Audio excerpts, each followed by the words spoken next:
Bonjour à toutes et à tous, bienvenue pour une nouvelle vidéo. Bonjour Richard.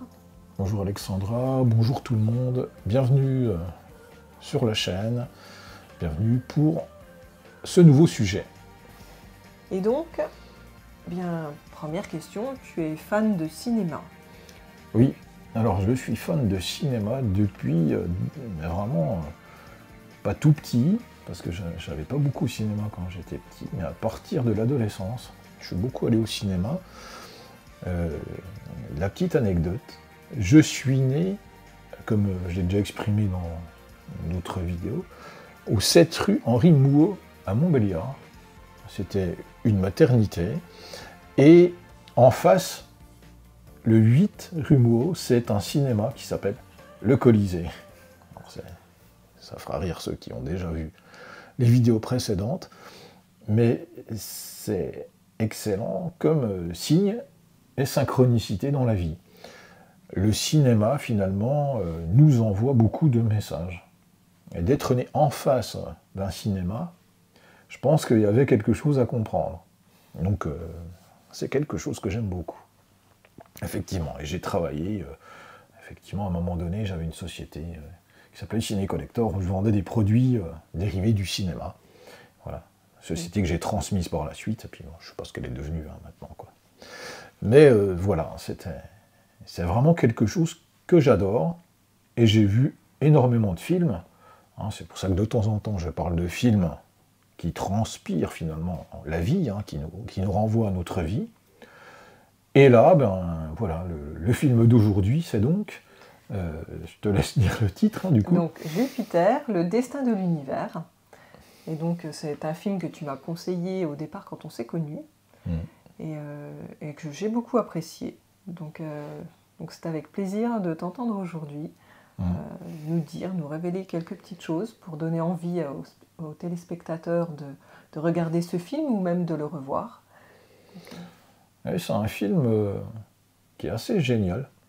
Alors, déjà, c'est les sœurs Wachowski, donc qui ont réalisé Matrix, qui ont réalisé ce film. Donc, Jupiter Jones, c'est une fille ordinaire, qui nettoie les toilettes tous les matins, qui se lève à 6 heures. C'est une fille qui se dit que bon, bah, sa vie, c'est pas terrible, quoi. Et elle cherche à s'échapper de ça par l'intermédiaire de l'égrégore de son père, qui était astronome, et qu'il a appelé Jupiter à cause, pour lui c'était, enfin à cause de la planète Jupiter. Hein. Pour lui c'est la plus belle planète. Donc il avait voulu appeler sa fille Jupiter. Mais il n'y a jamais de hasard dans la vie. Et elle essaie de s'échapper de ça. Et je me rappelle, elle veut s'acheter un télescope. Hein. Et elle ne fait pas ce qu'elle veut avec son argent en plus, hein, apparemment. Donc ce qui l'intéresse, c'est vraiment d'avoir un télescope pour, comme toutes les personnes, je dirais, évoluées, qui un jour dans leur vie ont envie d'aller regarder ce qui se passe dans l'univers, quoi. Donc c'est intéressant parce que elle n'est pas forcément bien dans sa vie, mais elle accepte finalement, elle est dans l'acceptation des choses, mais en même temps, elle a l'esprit connecté à l'univers, quoi, tout simplement, déjà, sans le savoir. Elle va être abordée par Kane, qui est un hybride, donc c'est un être qui vient d'ailleurs, hein, d'une autre dimension, je dirais, et lui, il vient pour l'extrader, je dirais, de la planète pour la faire rejoindre la 4e dimension, où son destin est d'être finalement la souveraine de la planète Terre. C'est elle qui est censée régner sur la planète. Elle n'y croit pas du tout, elle dit mais qu'est-ce que c'est que ces histoires, c'est faux. Il va la sauver en fait, suite à une abduction. Donc c'est intéressant parce qu'on voit les gris, hein, qui sont dans la 4e dimension et qui se font percevoir ici comme des chirurgiens, voilà. Et en fait, elle est en train de subir ça et Kane arrive pour la sauver. Et donc il va lui expliquer qu'elle est importante et qu'il faut absolument qu'elle regagne son destin. Intéressant de noter que ça s'adresse à tout à chacun, en fait, ce message. Il y a un personnage intéressant qui s'appelle Stinger. Et Stinger, c'est un ami de Ken, enfin, un ami qui est un peu en colère après Ken. Parce que bon, apparemment, ils sont un peu trahis, enfin. Et lui, il n'est pas très content. Il fait partie de ce qu'on appelle l'équipe au sol, quoi, comme je dis souvent. C'est-à-dire, il est là pour garantir un petit peu la protection contre les forces extraterrestres nocives sur la planète. Il habite dans une maison, une vieille masure. Et ce qui est sympa, c'est que cette vieille masure, elle est entourée d'abeilles. Et l'abeille, elle représente le symbole de toute la planète Terre. Parce qu'on dit souvent que si les abeilles disparaissent, la planète, l'humanité disparaîtrait. Donc elles sont là à la fois comme si elles allaient être protégées d'être là, et en même temps, elles représentent la ruche, elles représentent, c'est-à-dire la souveraineté, c'est-à-dire il y a une reine chez les abeilles. Et quand Jupiter Jones arrive là, les abeilles se mettent à tourner autour d'elle, à faire une danse, quoi. Donc, ces petits messages-là, ils sont importants. Derrière tout ça, qui veut prendre le destin de la planète? C'est la famille Abrasax. Et la famille Abrasax, elle est composée de plusieurs personnes. Il y a Balem Abrasax, il y a Titus Abrasax, et il y a leur mère, qui s'appelle Calique. Et ils sont déjà pas d'accord entre eux. Et ça nous renvoie à quelque chose qui existe. C'est-à-dire que les archontes, effectivement, on sait qu'ils ne sont déjà pas d'accord entre eux. Donc les réalisatrices, elles savaient quand même quelque chose, tu vois, ce message qu'elles envoient là, c'est qu'elles ont quand même de la connexion et de la conscience. Donc un Balem se pense être le maître de la planète Terre, mais Titus revendique le titre. D'ailleurs, il va se passer un phénomène où c'est que Kane va emmener Jupiter dans le monde astral pour faire valoir son titre. C'est intéressant parce que on nous montre à ce moment-là ce que l'on doit voir et ce que l'on doit comprendre ici sur cette planète. C'est qu'on est en effet miroir avec l'astral et que ce que l'on vit ici, c'est l'induction du monde astral qui existe comme ça. Alors, c'est une image d'Épinal, on va dire, mais elle fait le tour d'administration à un moment donné pour revendiquer, retrouver son titre et le faire valider, quoi.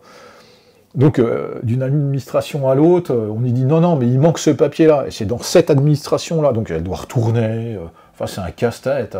Elle est accompagnée d'un secrétaire un peu biomécanique, là, qui lui-même, il perd son latin, quoi. Donc c'est assez sympa, parce que ça nous renvoie à notre vie épouvantable qu'on a des fois, où c'est qu'on nous dit, tu téléphones, ah non, il vous manque ce papier-là. Il faut aller où? Faut aller là. Et quand tu vas à cet endroit-là, effectivement, on te dit, non, il te faut le papier de la banque. Mais pourquoi faire? Parce que c'est comme ça. Alors tu le retournes à la banque, là, mais non, moi si j'ai pas ce papier-là, je peux pas vous le donner. On est dans ce truc-là, quoi. Où c'est que tu perds un temps monstrueux, au lieu de t'occuper de toi, à t'occuper de tout ce système administratif. Et là, dans ce film, ça dénonce ça. Et ça dénonce ça, que c'est bien par rapport à l'astral qu'on vit ça. Hein. On n'a pas besoin de tout ça, quoi. Normalement, tu dois, de toi-même, être souverain, quoi. T'as pas besoin d'être reconnu à travers des papiers ou des choses comme ça. Mais là, on te fait croire que c'est légitime et que c'est comme ça. Et toi, tu y crois. Cette croyance t'empêche d'être souverain, tout simplement. Ouais. Ou justifier aussi notre identité. On doit justifier une identité, quelque chose qu'on nous a induit, quelque chose où c'est qu'on te reconnaît comme étant cette personne. Donc cette identité t'empêche complètement de te dégager du personnage. Et dans Jupiter, le destin de l'univers, effectivement, elle doit retrouver sa souveraineté. C'est bien le message qui est derrière tout ça. Retrouve ta souveraineté et en fait sois en connexion avec le tout. Et en étant en connexion avec le tout, effectivement, tout le monde est au même niveau normalement. Après, c'est pas dit dans le film comme ça, hein, y a pas. Mais regardez bien les choses à travers. Il faut dépasser le stade du premier niveau, je dirais, de compréhension. Il faut aller plus loin. Il faut toujours faire comme si les choses te correspondaient. C'est comme ça qu'on fait dans la vie. Si tu as ce message, il s'adresse à toi. Si tu regardes ce film, il s'adresse à toi. Et en même temps, ça t'invite à retrouver ta souveraineté. C'est ça qui est intéressant dans ce film. C'est pas de voir Jupiter comme la souveraine, la reine de la Terre. C'est de te dire que nous sommes tous souverains de la Terre. Et qu'on doit retrouver ça. Et qu'on doit sortir du système archontique et du système justement évolutif, administratif, où c'est que même les gens qui travaillent dans l'administration deviennent fous, quoi. Parce que bon, à force, eux-mêmes, ils se cassent la tête, quoi. Et ça n'a pas de, je dirais, de profondeur d'âme, quoi, tout ça. C'est justement, ça t'empêche de te reconnecter. Donc ça dénonce bien ce problème. Ce que je dirais, et qu'on a pu noter, et c'est pour ça que je voulais te faire voir ce film à l'époque, c'est que les Abrasax, ils utilisent l'énergie des humains pour se régénérer, et pour vivre, et pour se nourrir finalement.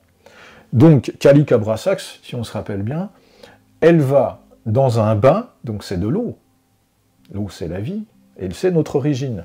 Elle va dans un bain, et ce bain, il est fait à partir d'énergie, en fait, liquide, sous forme liquide, un petit peu blanc bleuté, qui représente les égrégores de pensée, de souffrance, de larmes, tu vois, des humains. Et à travers cette énergie, elle se régénère. Donc on se rappelle, hein, elle rentre dans le bain, elle est un petit peu vieillie, elle fait, tu vois, une cinquantaine d'années, pas tout à fait, quoi, tu vois, elle a un petit peu des rides. Et quand elle ressort du bain, elle est toute jeune, toute belle, toute fraîche, quoi, tu vois. C'est bien de ça qu'il s'agit. Nous vivons nos souffrances pour nourrir un système évolutif. Donc il y a ce message. Pour nourrir quelque chose qui nous dépasse, quelque chose qu'on ignore. Et nous sommes tous complices, finalement, et les gens qui sont au-dessus de nous dans le pouvoir, les premiers, je dirais, parce qu'ils sont complices de ce système évolutif. Voilà. En avoir conscience est important, parce que pour s'en dégager, eh ben c'est simple, hein, il suffit de ne plus le nourrir, comme j'ai déjà exprimé. Donc voyons bien un petit peu les messages subtils. Donc voilà, le film. Dans le film, elle va retrouver sa souveraineté. Effectivement, ce qui est sympa, c'est que finalement, les archontes, on voit qu'ils sont sur la fin, hein, parce qu'ils ne réussissent pas leur coup. Même Titus qui essaye d'épouser, finalement, de force, Jupiter. Jones, il n'y arrive pas, parce que Kane arrive juste à temps, tu vois. Synchronicité, une fois de plus. Hein, il arrive juste au bon moment. Et il va pouvoir la dégager. Donc on est bien tous liés, tu vois, pour pouvoir s'entraider et rééquilibrer l'univers. Et il va récupérer ses ailes en plus, tu vois. Grâce à tout ça, parce que bon, il y a des retours, tu vois. C'est comme si on redonne l'énergie à chacun récupère ce qu'il doit. Donc très bon film, que je vous invite à voir. Si vous avez aimé Matrix, eh ben, c'est très différent, mais voyez-y aussi un message, voyez dans ce film un message important et assez puissant. Voilà, j'ai vraiment aimé, et je pense que toi aussi. Oui, j'ai beaucoup apprécié ce film, très bon moment. Eh bien, je vous remercie pour cette écoute. Je vous souhaite un bon visionnage de ce film pour ceux qui ne l'ont pas vu et à qui ça aura donné envie, et pour ceux même qui souhaitent le regarder à nouveau. Et je vous souhaite une bonne journée. À bientôt pour une nouvelle vidéo. À bientôt. Merci. Merci pour vos commentaires. Merci pour vos pouces. Merci pour vos commentaires. J'ai déjà dit. Enfin, toi, je me répète. C'est vrai que ça me fait plaisir de voir vos commentaires. Donc, c'est super sympa. Il y a des gens vraiment sympathiques qui sont là pour nous faire plaisir, hein, je dirais. C'est super. Donc, abonnez-vous pour ceux qui ne sont pas abonnés. Et je vous dis à bientôt pour une prochaine vidéo. À bientôt. Au revoir. Au revoir.